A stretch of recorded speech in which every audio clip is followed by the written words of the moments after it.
Bojan hodak atawa si aki-aki gede wadul cek bobotoh mah. Sabari ngagambar, sabari urang ngaguar tentang manehna.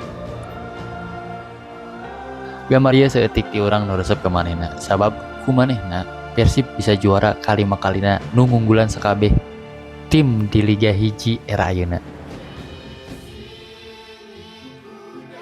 Masalah landihan aki-aki gede wadul teh sebenarnya wadul anu positif. Kumaha teh gede wadul? Loba omongan manehna anu moal ngadatangkeun pemain, tapi datang oge. Siga di Liga G tara ngobrol tara nargetan naon, ngadon juara. Sok bisaan deui sandiwarana teh. Mimiti datang manehna nandangan Persib nu keur leuleus.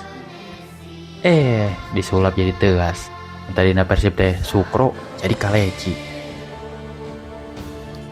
Kumaha manehna ekspresif di sisi lapangan atau adat-adatan nepikeun ka manehna di kartu kuning sabaraha kali itu eta nembongkeun manehna totalitas ngahatean ngalatih Persib.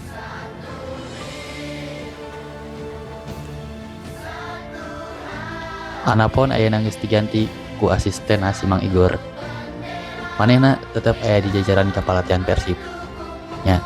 Eta geus ngabuktikeun deui bahwa manehna teh ingkah tapi tetep yang jadi bagian dina perjalanan Persib ka hareupna.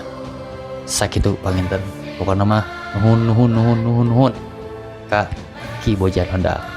3 tahun geus ngabirukeun Bandung. Nah, ieu gambar rek anggeus euy. Kumaha alusna cik bobotoh? Apakah rek dijieun kaos wae atau kumaha? Kolaborasi jeung pemain ieu memang didedikasikeun keur Bojan Honda nu geus mere panca tahta. Atur nuhun.